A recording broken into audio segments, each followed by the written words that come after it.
guest, everybody who is gathered here today, dear friends, readers, family, friends and family of our author, team members, Kunzum family, everybody, a very warm welcome to each and every one of you to this most awaited book launch event hosted by Foster Leeds, Kunzum, the publishers, NuVoice Press, and we all together as a single family.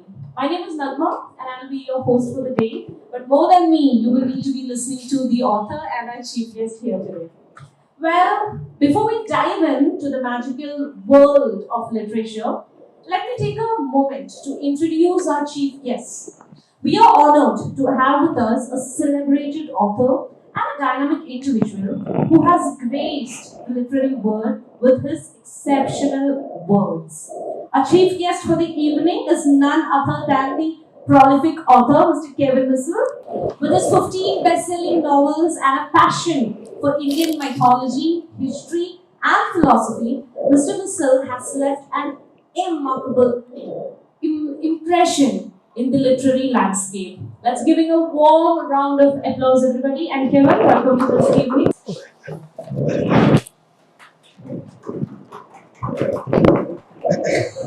It should be very awkward if I wanted to introduce the main star of the show, star of the day, right? So let me take this opportunity right now to introduce the talented author who's turning into a superstar with her book, The Wandering Star. We've gathered here to celebrate tonight S.P. Mittson, a 31-year-old empath storyteller who has ventured into the world of fantasy with her debut novel, The Wandering Star. This is the first book among her series, the Shifter's France series. Her engaging narratives, the intricate world building, and promising a great future in the world of literature.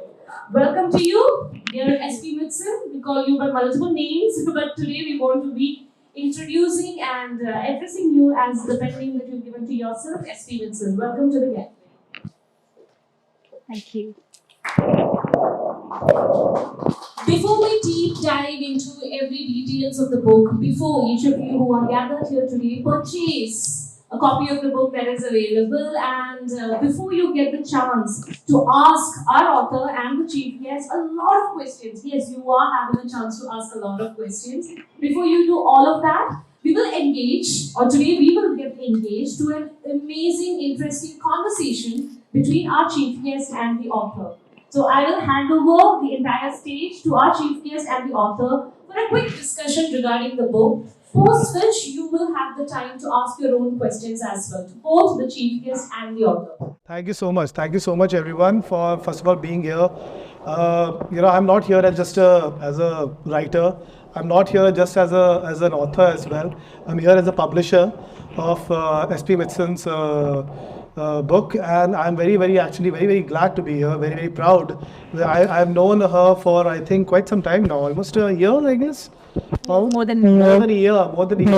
So, I've seen her writing journey, and I still remember the first time I called her. And I told her, what are you doing? She's like, no, I'm done with, I don't want to publish my book. I remember that day. I don't want to publish my book. I'm done with the entire publishing process, all nonsense. I'm fine. I'm writing my second book. Once I'll finish all of them, then I'll think. I said, go out, get the book out. It's fine. Just pursue it. And I think that's what one author should do to the other author. And she listened, which is the most important factor of every author's life. So thank you so much for listening, first of all. I'm a good listener. Yeah, well, you're a good listener. Okay, that's great. Prateek, do you agree to that? Absolutely, yeah. But so let's start with the question, and whoever has any anything to say, just raise your hands. We would love to have as interactive session as it could be. Though, please raise your hands if you have any questions. Absolutely. So Shivani, you are a dancer, painter, creative writer, an influencer, and a mother rolled into one. What inspired you to turn into a writer? Writing was always a process of healing for me. I used to write whenever I'm in a chaos and there's a storm going on inside me. I always wanted it to be, and I don't want, sometimes there are things you don't want to share with other people. So I just used to jot it down, sometimes in the form of poems or sometimes in the form of stories.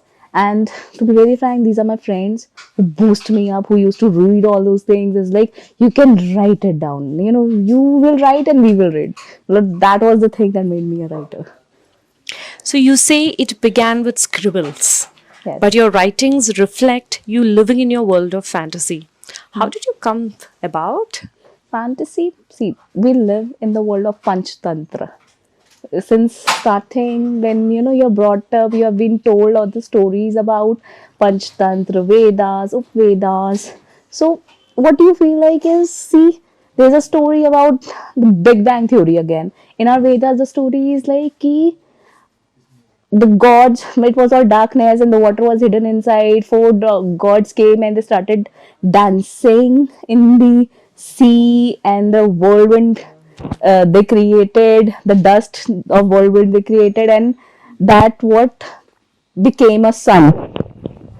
That's in the Vedas, and how that's how the when sun is being brought up, and then how earth is created, heaven is created. So it's all fantasy. That's what I feel like. So we have been brought up telling these stories, so obviously fantasy is always there. The Adventures of Heloise and the Wandering Star seems to be far from the life of finance head, which is basically your profession. How do you manage? How did you actually manage the two extremes? It's not that difficult because see, your hobbies and your professional work is always different. Well, you're doing some scientific work, and then you're going and playing badminton.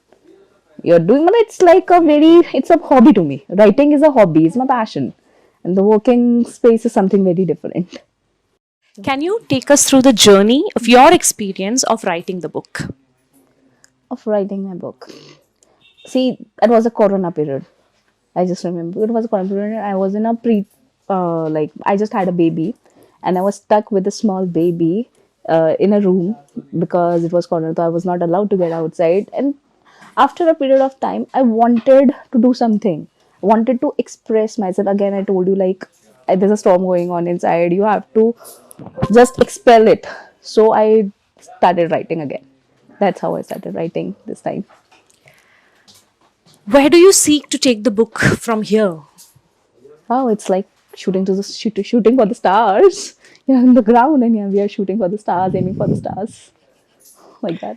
Did you read your story to your child as well? What did your child feel about it? I can't read my book to my child because it's 16 plus. The age limit is there, but obviously, when he'll come to an age, I will obviously want him to read my story. What is your next journey going to look like? What can we expect from you next? I am working on the next part of this book. This is going to be a sequel, and let's see. I have written the climax, and I'm now. This is the part of thing. This I always write climax first, then I put whole story. That's the thing with me. Okay, tell us this. Why is reading important, and how do fantasy stories help in this journey? See, fantasy is always an escape.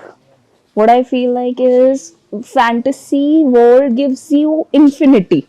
There is no limit, there is no bars, there are no boundaries, and you can create anything, you can feel anything. But the authors have no limits when they come to creating a fantasy thing. That's what I love about fantasy. That's the thing. Tell us who's your favorite author. My favorite author right now is obviously Saraji Mas, because she's the one who again engrossed me into reading her book, The Accord of Thorns and Roses, the Qatar. That's the first book I picked up again when I started reading, and it literally engrossed me. And I gobbled up her first, second, third, fourth book, like in the series. That's why currently she's my favorite author.